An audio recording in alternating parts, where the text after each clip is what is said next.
Oh Júpiter y Marte y todos los dioses que levantasteis el Imperio Romano para gobernar el mundo, yo os invoco y os ruego que preservéis esta prosperidad, esta paz, ahora y en el futuro.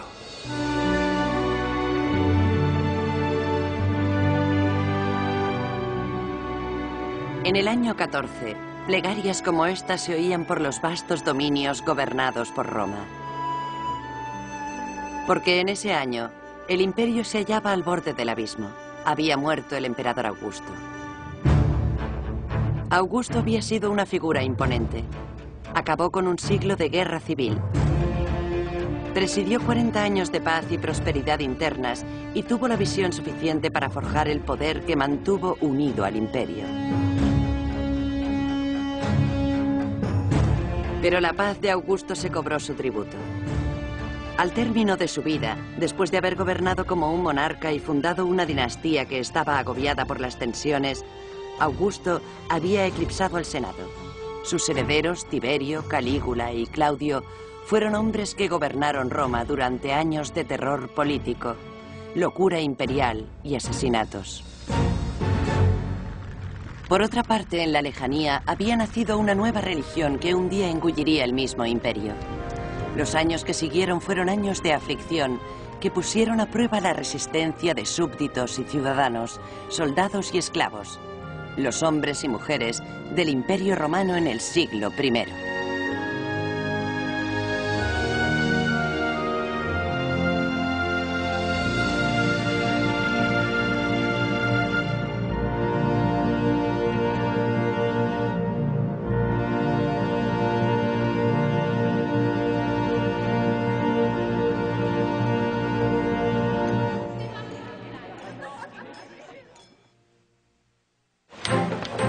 Años de aflicción. ¡Qué milagro! Ahora podemos navegar hasta Hispania en tan solo 4 días, llegar a la Galia en 3 días y podemos alcanzar África con una brisa suave en solo una noche. A medida que iba transcurriendo el siglo I, los observadores no cabían en su asombro al ver que cada vez el mundo se hacía más pequeño. Es increíble, pero incluso Egipto está a solo 7 días de viaje. El imperio que Augusto había dejado tras él era mucho más que una colección de tierras conquistadas. Constituía una sociedad extensa con un comercio activo y frecuentes viajes. En el año 14, las gentes de lo que hoy en día es Francia, Turquía, Siria, Grecia, España y el norte de África formaban parte de Roma. Contribuían a su bienestar y se beneficiaban de su protección.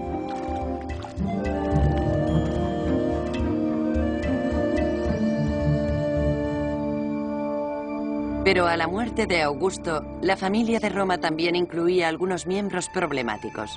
Egipto, conquistado unos 45 años antes, seguía siendo una tierra exótica con un poder inquietante.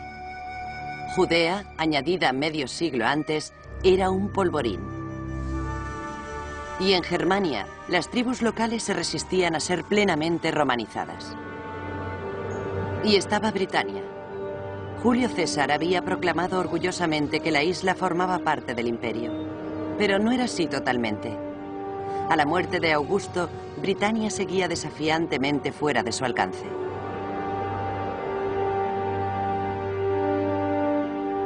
En su lecho de muerte, Augusto asumió un aire filosófico. ¿He representado bien mi papel en esta comedia de la vida?, preguntó. La respuesta, un rotundo sí. El Senado declaró que Augusto era un dios, y al entrar en la leyenda pasó la antorcha del gobierno a un hombre que había permanecido 50 años aguardando en la sombra, su hijastro Tiberio. Los años de espera también lo habían sido de sacrificio. Tiberio había estado felizmente casado, pero se había visto obligado a divorciarse de su mujer para contraer matrimonio con la hija del emperador.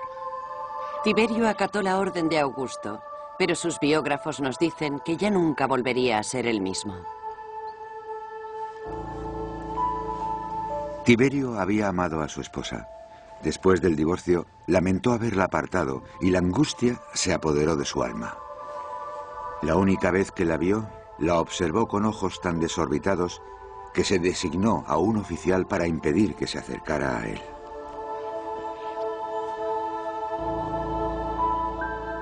A pesar de su sacrificio, Tiberio se sentía rechazado.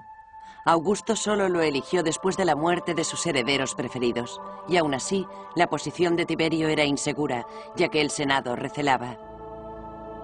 Sus miembros necesitaban un líder, pero odiaban la monarquía, y muchos rechazaban la vuelta al sistema hereditario. La situación de Tiberio era imposible. En realidad, no esperaba convertirse en emperador. No era la primera elección de Augusto.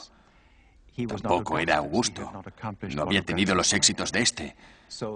Las negociaciones de sus funciones, con relación a aquellos que eran sus iguales, fue muy difícil. En la Cámara del Senado se palpaba la tensión mientras se leía el testamento de Augusto. Tiberio se movió con cautela al reclamar su legado, y no se manifestó con claridad. ¿Tiberio asumirá plenos poderes imperiales?, preguntaron los senadores. No, respondió él. ¿Qué rama del gobierno controlarás?, preguntó un senador. Tiberio permaneció en silencio. ¿Cuánto tiempo seguirá Roma acéfala?, demandó otro. Claro que Tiberio quería el poder. La excusa para comportarse tal como lo hizo era que así lo había hecho Augusto. Intentaba parecerse a él con todas sus fuerzas. Augusto había conseguido el poder rechazándolo, y Tiberio creía que debía hacer lo mismo. Pero, curiosamente, de alguna forma sutil, y se equivocó. Rechazó demasiado. No convenció a nadie de que su negativa era genuina. Y con ello despertó resentimientos. Mientras Tiberio intentaba torpemente definir su papel, fuera de Roma se produjeron unos acontecimientos de resultados nefastos. Llegó un mensaje de las provincias. 2 ejércitos de la frontera norte se negaban a obedecer órdenes. Había empezado entre las legiones de las actuales Hungría y Austria, a 10 días de marcha de Roma. Un soldado descontento manifestó la amarga realidad de la vida en el ejército. Y montando una tribuna de tierra, avivó el fuego del resentimiento. Hombres viejos que están soportando 30 y 40 años de servicio, muchos de ellos incluso, han perdido alguna extremidad. Y a pesar de ello, no terminan licenciándose, siguen haciendo el mismo trabajo con otro nombre. Y si por casualidad alguno sobrevive, es arrastrado hasta los confines de la tierra y se le paga con una ciénaga o con una ladera montañosa estéril. Por Hércules, la vida en la legión es brutal y no reporta ningún beneficio. Gradualmente las quejas fueron haciendo mella. Los soldados empezaron a mostrar sus cicatrices. Algunos se dedicaron al pillaje, asesinaban a los oficiales, y con las palabras desafiantes resonando en el aire, la rebelión iba ganando fuerza. ¿Por qué tenéis que obedecer como esclavos? ¿Cuándo os atreveréis a exigir la recompensa si no es con un nuevo y vacilante emperador? Era la peor pesadilla de Roma y exigía que la familia imperial le prestara atención. Con el nuevo emperador ocupado en la capital, otro miembro de la familia fue enviado a sofocar la rebelión. Se llamaba Germánico. Era joven, carismático y querido por los soldados como hombre de las legiones. Su esposa incluso había dado a luz en un puesto avanzado del ejército, y el hijo de 2 años de la pareja vestía un pequeño uniforme. Los soldados le llamaban Caliga, que quería decir botita, y de ahí Calígula. El muchacho era el favorito de los legionarios romanos, su mascota imperial. Cuando Germánico y su familia llegaron al campamento rebelde, era evidente que les esperaba más violencia. Su vida corría peligro. Germánico consultó